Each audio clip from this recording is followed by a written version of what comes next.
Hi, Clive, and thanks for making it onto the show. How's it going? Hi, Andrea. Thank you so much for the opportunity. It's nice to speak to you. So basically, let's start with a background on yourself. Basically, how did you come to work at We7, and what's your history in digital music? I've actually been around in digital music since the very early days. So I used to work for one of the majors called BMG, and I had a job as business development in what was called New Media at that time, back in 1994. Yeah. So a long time ago. So at that time it was CD-ROMs, and eventually a few years later went into the first sort of e-commerce stores and mobile relationships and those kinds of things. So I've always been involved in the music industry, and that meant that in management roles, business development roles, and then executive roles, I got involved in e-commerce and then what we now call digital. We7 is a startup that's been around about 3.5 years. And how I came to join them was in 2005, I took a year out to do an MBA at a place called Henley Management College. And one of my colleagues from there went on to work for a company in computer software, encrypted email software, and met Steve Purdom, who's the CEO of We7, who was at that time thinking of joining this music startup and wanted some help in recruiting someone from the music industry, and they needed a blend. So I started speaking to them about perhaps helping them find somebody, and then met the team and thought, this is really interesting. It's very challenging and there's no guarantees, but the people that are involved, which include Peter Gabriel, but also the chairman and original founder, John Tayson, is from Reuters Venture Capital. Steve Purdom himself is one of the very few guys from the UK that's built a business on the internet and has then taken that to the States and exited with a big sale. So, it's a very, very unusual team. Gareth Weeks is the CTO. And that was something that was very compelling for me. And I felt that there were no rules. It was a blank sheet of paper. We had a great technology and didn't know yet exactly what we were going to do with it. And was compelled really to leave what I was doing and join them. At that time, there was no feeling that we would become a mainstream service and licensed from majors and those kinds of things. We've listened and adapted and built those kinds of things as we've gone on. And so in the 3.5 years, a lot of that initial work was in planning. So we launched in the UK in November 2008. We had licenses with all the majors by that time for ad-funded streaming. They began to understand what that was, because obviously the first rounds that we did with people, they had no idea. And what we were doing was very new and very challenging and very disruptive to labels, actually. And we still come across some of those feelings in day-to-day business anyway. But, say 2 years now after our UK launch, we've got 3 million users in the UK, 1.6 million of whom come to We7's website, which is we7.com, and 1.4 million use music on We7 widgets on third-party websites. So, we would call it media syndication. So if NME.com or The Guardian want to preview an album a few days ahead of the release, then we will work together with them and we will power that for them. And that's proved very popular. The majority of the plays on We7 are all through the website. Sure. And, of the 1.6 million people now, we've grown to establish ourselves in quite a different place in the market from Spotify, which is a name that most people will know and, is a wider known service than We7. And it's interesting now, it's been, 2 years from the official launch of We7. So in a way, although the business model has slightly, evolved over these 2 years, after this time you can actually draw an initial balance on the service itself, on its business model. And even though, the service was developed during a really heavy recession that probably didn't help you in terms of advertising revenues, from what you have seen from the past 2 years, are you confident that We7 is a viable model for the future? Well, I guess the important thing to understand is that at the beginning of a business, it's going to be investor funded anyway. Yeah, so, sure. Your your strategy comes out of what are your resources and what's your game plan. So, with We7, it's very clear that what we want to do is try and establish some signs of sustainability in the business in the UK, and then to take that model outside. And another company with different funding, different strategy, will think very differently and perhaps place a scale and try and grab as many users as possible. That's not been our desire. Our desire has been to get enough users to interest advertisers, because obviously that's where the long-term sustainability of the business is. But to get that audience, you need the right music. So that's investments in there in the early days.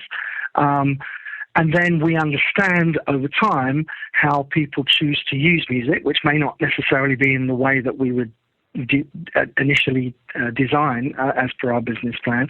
And then it's this constant backwards and forwards of learning how the market is using our services, understanding much more about the true advertising rates that you can get across the whole of your inventory. What frequency of adverts should you have, for example? It's very noticeable difference on We7 that before every audio track, we have a small micro ad of 8 to 10 seconds. Yeah.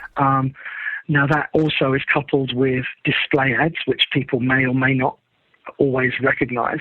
But that average of 4 to 5 ads is necessary to try and generate the revenues across the whole of your inventory that can cover the music costs. And we think as a service, we focus much more on the commercial balance of music costs versus advertising revenues than any other service that's out there. I won't say that we've solved it yet, but a notable achievement that we achieved earlier this year was that we were the first service in about April. We're the first service that could announce that our music costs, which is the label plus the publisher plus the bandwidth, could be consistently covered from our advertising revenue. Now, that's a bigger stepping stone. As a company, of course, on top of the music cost, that's your supply cost, if you look at it in a business sense. But you also have your overhead costs as well. And so we're not covering our overhead costs. And to do that, we need to make a slight increment on our advertising revenue and then multiply that by scale. So that's always been the logic with us. And, it's a step-by-step case. Our advertising revenues are considerably higher than they were last year, so that's a sign of progress. I think it's sometimes misunderstood externally that startups are expected to lose money for a period of time, and that's again built in the business strategy. And so, if a startup makes a loss in its second year of operation, I don't know why people are surprised by that, but nevertheless, sometimes coverage from the media can show kind of clumsy headlines along those lines.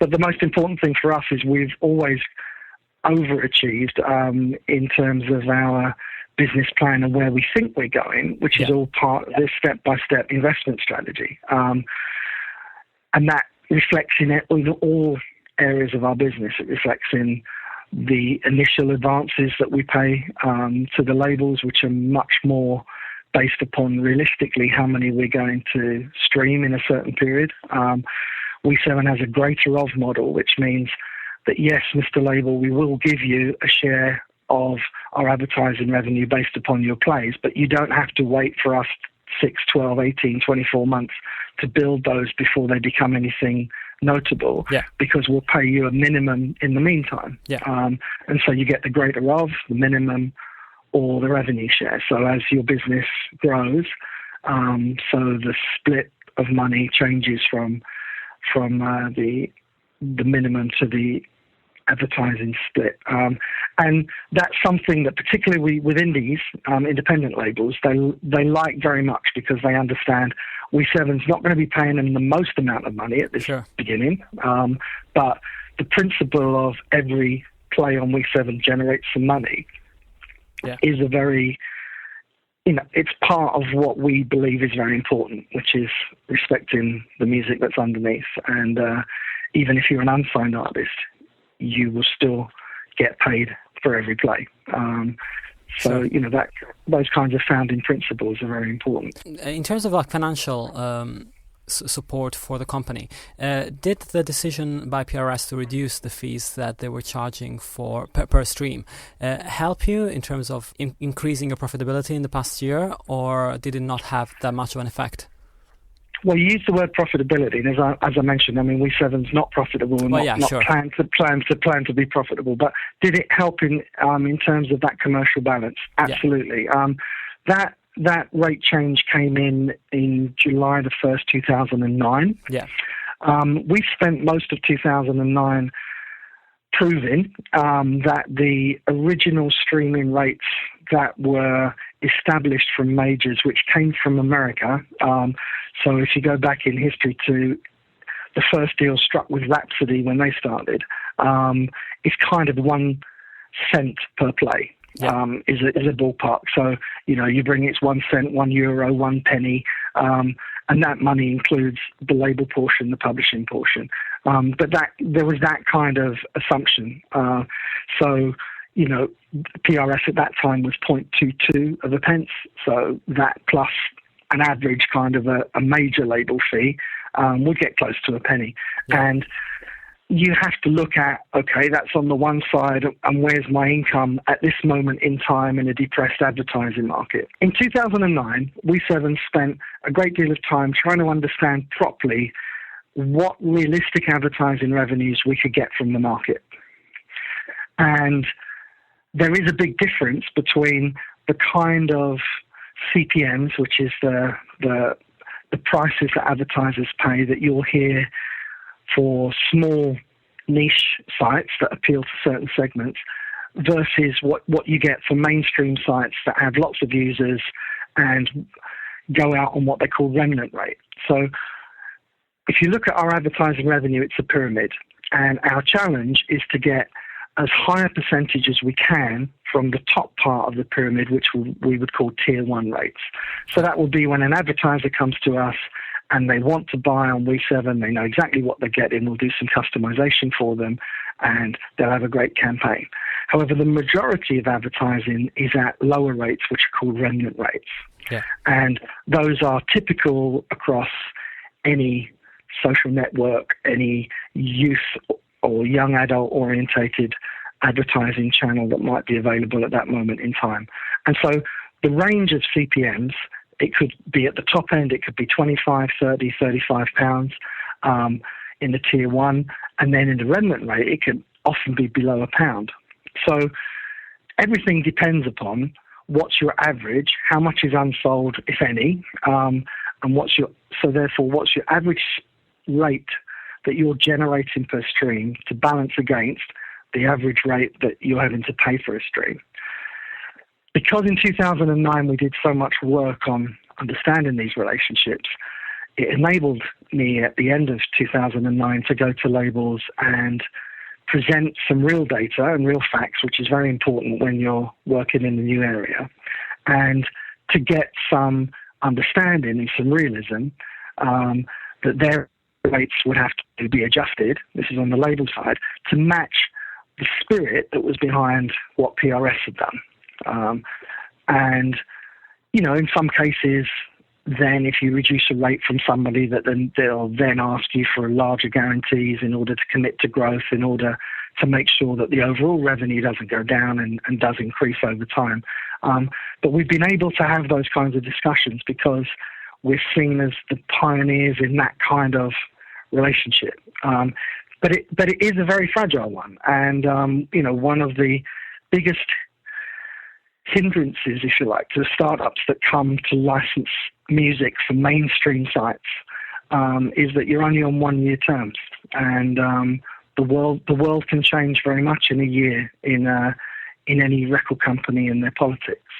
And in terms of the relationship you have with the labels, one of the big worries the labels have when licensing to a service like yours, but that also happens with Spotify, I would assume, is the subject of cannibalization. So basically they worry that, they want to tread a line between what they think is beneficial to the exposure of the artists and will drive people away from piracy, and the worry that people will actually favor the free ad-funded streams to going out and buying the CD of that particular artist, which will, generate a much lower revenue for them. So what do you think about this? What's your take on cannibalization?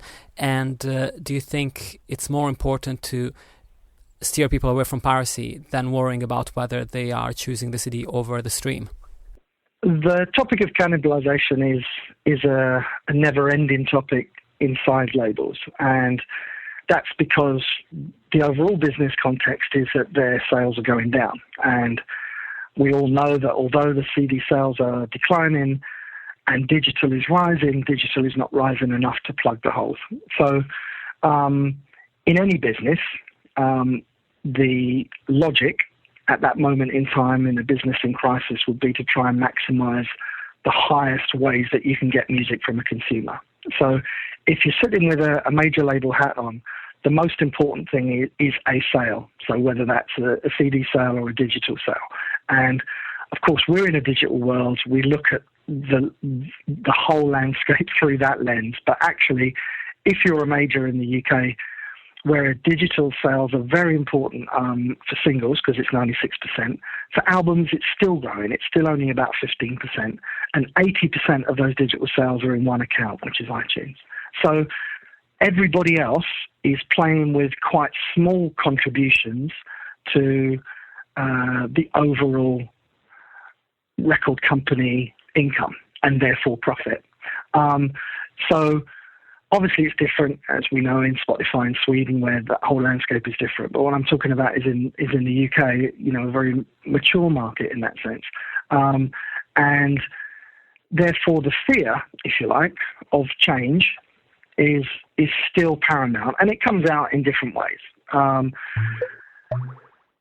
If I look at the world with a We7 hat on, it's very clear. 95% of digital activity, music activity, doesn't generate any money for the industry. So the biggest challenge or the biggest cannibalization comes from piracy. I don't use that word piracy, but let's call it file sharing, P2P, whatever that description, what the labels call piracy. The more enlightened studies in that sector show that people file share and they buy it as well. People sample using file share and then go out and purchase at the place of their choice. So whereas the label likes to try and pigeonhole people into you are a file sharer, you are a streamer, you are a purchaser, is actually most people are a mixture of all those things. And that makes it very hard for them to understand, because at some points in time you need leaps of faith. And I think if you ask people inside the majors, they'll say that what they're doing now with ad-funded on-demand streaming, with Spotify, with We7, is an experiment into that area. And here we are 2 years down the track, and they haven't generated us enough money yet. And of course, from the context of their overall business, that's true. But we always say to them, between We7 and Spotify, you have at least 3 million people every month that are using legal license services that were doing something else before. We don't have more hours in the day, right? So if those people are listening to music now, they were doing something else before. And this is of enormous value for labels, to bring people out of the unknown world into somewhere where you can understand what they're listening to. You can see how they're sharing music. You can see how the trend of listenership might match or not match the sales pattern, for example. And all of that information is still being gathered. The mechanics and the analytics are still being understood. And we cooperate more than any other service in terms of supplying this data, because we think it's absolutely imperative that they start to understand this properly. But again, by no means do I say that we've solved it all. And there's a great deal of skepticism inside an industry that needs to change much quicker than it's doing against what we do. I mean, we have a shop on We7. We have a chart-registered shop. And the reason for doing the shop is not because we thought there would be lots and lots of purchases, But the reason that we wanted to do it was we could understand and share with the labels through the official chart company a data feed every night that told them this is how many streams have been done and this is what they've streamed and this is how many purchases. And that goes into an integrated picture from all your other data sources and then helps you understand. So some of the more informed analytics that we've been able to do is an artist, we might produce a heat map, a regional heat map of where an artist has been played, which then a label could map against their regional promotion activity and see whether there's a similarity or not. We've played with having tracks early because We7's run about 150 different events where we would get a track 3 days early or even an album 3 days early or 5 days early.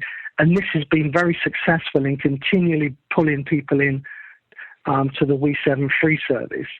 And, we have absolute sound data to show that we could have an album like The Editors last year, which had a 2-week streaming preview, not just on We7, but on other streaming sites as well, went into number one without any impact. We have we had the first online play of Muse's last album. It went out on the Thursday. The following Monday, it was released. The next weekend, it was at number one, and it had sold exactly what their sales target was. By the same token, we have some albums where the label has held it back because they're worried about the first week sales, which is the prime concern commercially of most of the label's activity, and those labels haven't been streamed and they haven't sold either. So, there's so much evidence out there. It's up to the person and the politics of their situation, which bits they choose to pull out and to say one thing or another. But there is absolutely no evidence to say that somebody who streams never buys or somebody that streams will buy much less over time. It's just, we're in this stage of evolution, and the sure money for labels are first sales, so CDs or MP3s, and then secondly, if they can't get that, they want a subscription, which is why there's so much emphasis and so many different offerings in subscription. And then that will have to have its moment in the sun, and then they'll get to understanding, okay, we've done number one, we've done number two. Actually, the third one is going to need to be around as well, because otherwise these holes are going to become much too big. And then that needs a fundamental change of behaviour. And some of the people outside of majors, like Scott Cohen at Orchard, for example, he sees a much wider view because, the Orchard have nearly 2 million songs, and they're not 2 million songs that get airplay or get much promotional coverage. So he looks for the overall dynamics of digital activity, and he's absolutely convinced that streaming is like radio in a sense that it's noise. And the more general noise that you generate around something, the more people will buy. The kind of notion of controlling and windows and these kinds of things are yet to do with yesterday. They're not to do with today or tomorrow. And you've touched on before on your relationship with the independent labels, but you also have a very good relationship with independent distributors, such as like The Orchard. And I interviewed Lee Parsons from Ditto Music last week, and he was talking about how great a relationship they have with We7 as well. So how do you see independent distributors that actually are not a label themselves? Well, they have a very vital place in the ecosystem. So, we from day one have reached out to unsigned musicians as well and always given them an opportunity. And even now, there's always unsigned artists on the front page of We7. We have a scheme called We7 Presents. Ditto Music are one of the suppliers of music for the We7 Presents. So once every month, they'll nominate a band that should get a promotion package through the We7 Presents scheme. So what we learn, again, as we've gone along and as we've realised just the scale, how much great music there is out there that needs some help to become known and to become in the public's consciousness, then it becomes very clear that although we can take a CD and we can manually upload it, that's not really the answer. If I'm a band or a musician myself, I need to be on 12 services, or I need to be on 50 services if I'm going across country. In the old days, you used to just be on MySpace, and that was almost like your online business card. But these days, you need to be on several things. And Ditto provides a valuable service, and AWOL as well. These guys are working at grassroots level and helping the bottom rung achieve the technical standard and the distribution that they need to catch those services. Then you have layers up. You go through smaller distributors like a Kudos, for example, that do an absolutely brilliant service, a State 51, and then you get into the more aggregator end, and it could be fine tunes, it could be in grooves, and until you get eventually to the Orchards and the Iotas and these vast catalogues that they monitor. Now, at each of these levels, they're working on how do I add value to the people that I serve, whether it's musicians or labels and every combination, and how do I compete against the other service? If I'm the Orchard or if I'm in grooves, how do I retain my customer base against others? And there will inevitably be some movement from one to the other as this landscape becomes a little bit more established. But it's very, very important to us that even if We7's a mainstream service used by mainstream users, so even if the majority of music that's played happens to be the same old, that people are getting fed through the normal promotional channels, it's absolutely critical to us that we cater for the discerning musical taste as well, and we try and surprise people and try and bring them some recommendations that they don't know. And that's not because people are going to earn lots of money from it, because streaming is not yet profitable, a profitable income stream at the grassroots level. But it's the fact that somebody can then discuss, I'm trying to attract a manager, I'm trying to attract a booking agent. Yeah. Actually, you can go here and you can check me out, and users can give me comments, and this is my data set, and this is how my graph looks. And all of those things are very, very vital in getting people to understand.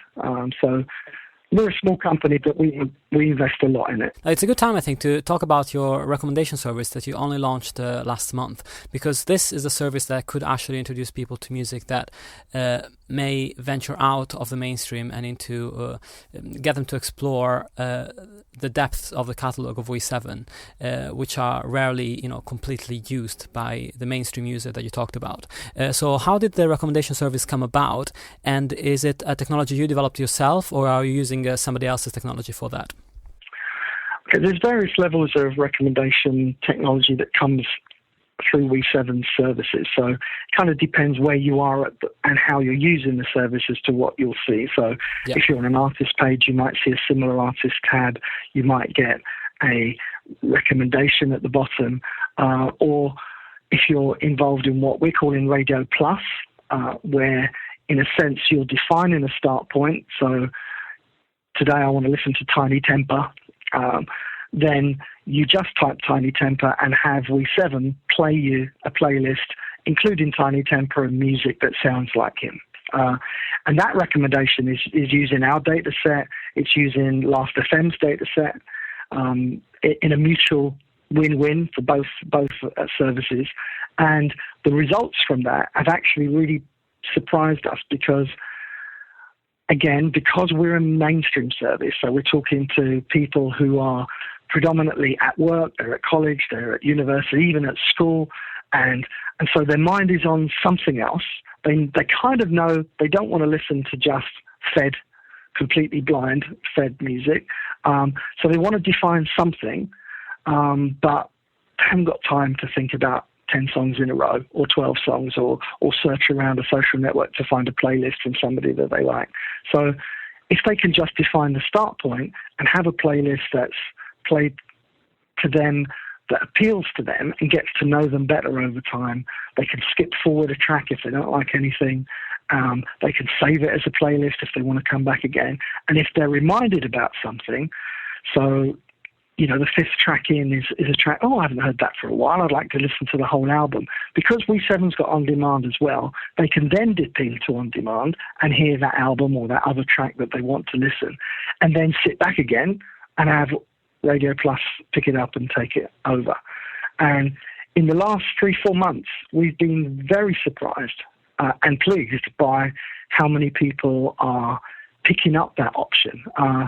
We feel that it's a way that We7 will actually become even wider used than it is today, because it's a simple enter an artist and it plays something back to you is the key to widening and broadening the base, because the challenge for the whole digital music industry is that we're talking to a very small segment of the population. And most people don't know what streaming is. They don't care what's a stream, what's a download, what's on demand, what's customized radio. These are all technical terms that you find in contracts, but the member of the public, they want to listen to this and they want to listen to it now. And what have they got in their hand, or what have they got in front of them that can play them that music? And if you can do that, then they might like you and they might come back and they might build some retention and loyalty over time. And that's very difficult to do because there's so much choice on the internet, and licensed companies like ours that have to have advertising are always up against companies and sites that don't. So it's an ongoing challenge. I think what you'll see from us in the coming weeks is you'll see us reflecting what we've learned in previous months in tweaks and revisions to our website and our experience. Because, if I was to put it in a nutshell, what we call on demand in the industry almost means nothing to people. Unlimited on demand, the industry gets very excited about. You've got 6 million songs on We7. You're going to give that capability, that wonderful online jukebox to everybody. Oh my goodness, they're going to be playing for hundreds and hundreds of songs every month. Well, on We7, what's very clear is we'll have 1.6 million unique users every month, and they'll play on average 20 songs. 50% of our plays, which are millions of streams every week, come from 100 artists. Now, after that, there's hundreds of thousands of songs that are played a few times by hundreds of thousands of people. So that's the head of the business, and not exactly the long tail, but the beginning of a longer tail. So, that's where our editorial comes in, that's where our promotional features, that's where our more deeper knowledge of music that myself and my team, there's an excellent music editor called Colin that does his own personal taste that comes through, as well as things for the mass market, and these are very well received. And the object is not to try and maximize the streams in terms of the number of streams that people have, but to understand that when our user wants to dip into something, that it's available for them, and then they'll appreciate us and dip into us again tomorrow and again the day after. Yeah. I also want to touch upon mobile, because you have a premium service as well that is works really well, and naturally it requires a subscription from your users, so people have to pay a monthly amount in order to get that subscription service. So on that respect, how has the conversion rate been for you, or for users that actually decided to go for this new mobile service? And how do you think this service might evolve in the future? We7 has 2 mobile apps available for Premium Plus subscribers. So we have 2 tiers of subscription, $4.99 a month and $9.99 a month. And the $9.99 one gives you the option of mobile apps as well. Now, these are, again, a work in progress for us. And we've always said to labels that even that notion of a conversion rate is wrong, in our view, the notion of a conversion rate assumes that everybody that you bring in through the door of a free streaming service is a potential candidate for a subscription plan of one kind or another. And we totally reject that. We reject that because the user type is different, and we reject that because the purchase habit of those consumers are different. So just to give you some stats on that, 80% of We7 users are 30 and below. And to break it down further, 63% of We7's users are 24 and below. We have lots of teen users, so early teens, mid-teens, and late teens. We have lots of university users. There is very little chance of anybody paying a tenner a month within those demographics. Those that have subscribed to We7's mobile, so at the top tier, are male and 30 plus, almost without exception. Yeah. We do have one 91-year-old, but he's very much an exception. So it's predominantly male and 30 plus. And if you talk to other ongoing subscription services, it may be male and 25 plus, but it's a similar dynamic. And perhaps it's not surprising. You have to be by nature a deep user of a music service in order to pay for a subscription, because if you're going to pay $9.99, you need to be listening to it for hours within your week, or else it's not worth it to you, right? So again, I've already shared with you the overall dynamics of We7, 1.6 million users on the website, streaming an average of about 20 tracks a month. So again, very few of those people will fit the dynamic where the current version of a subscription comes in. So we have two challenges. One challenge is to broaden our core user group to include more of the target user group for subscriptions. And the second thing is to work with labels and get more compelling versions of subscriptions back to a different user group from male 25 or 30 plus. And so, we are working on both of those at the same time. So basically, to conclude the interview, I was wondering what is next for We7. Naturally, it's a very special company in the sense that it's only present in the UK, and it has built a huge database of both users and data about how users stream the music. So is We7 likely to remain a UK-only phenomenon? Are you planning to expand in the near or late future into other countries as well? And how do you think the company will evolve in the next couple of years? Okay, well, as I mentioned with We7, it's step-by-step annual plan. So 2009 was all about building an audience and understanding the ad economics. 2010 was making revisions in those things to get a balance between the advertising income and the music costs, which we were able to do earlier this year. So 2011 is taking that balance and that array of services and taking that outside of the UK and repeating it in 3 or 4 new markets.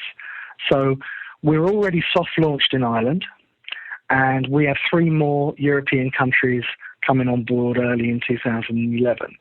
Now, the balance of the user experience in each of those markets might be different to the UK. So, in the UK, as I mentioned, over time, over 2010, you're seeing a balance switch from on-demand to this radio plus.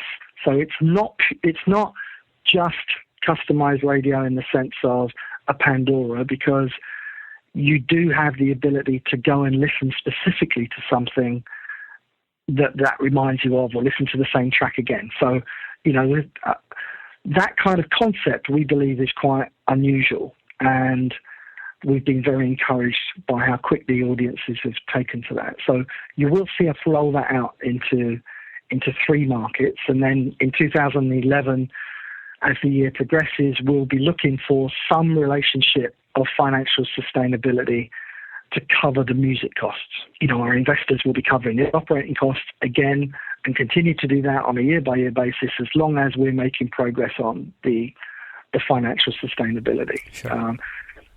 Startups like ours are always, funded 1 year at a time, and the availability of finance always depends on the climate at that particular moment. The investment community, let's say, is not over enamored with music at the moment. Yeah. So, a digital music service that's a mainstream one is a risky investment, because on top of all the great work that we've done in attracting customers in to listen to this wonderful online jukebox, the financial return is still marginal. Yeah. And it's still very difficult. And whichever service you look at, there is that conclusion is unavoidable. So, we continue to sit in the middle of three very changing segments: the consumer and the customer behavior. Then you've got the labels and the availability of legal digital, and then you've also got the advertisers and what they need from a service like We7. And there's a long, slow sales process to show the value that we can add to the advertising community as well. So, it's a very exciting place to be. Yeah. But each of these three corners are changing constantly all the time, and as an agile business, we need to adapt. It was an absolute pleasure having you on the show, and I really look forward to having you on again at some point in the future. Thanks very much for making it on. Pleasure. Thank you so much for inviting me.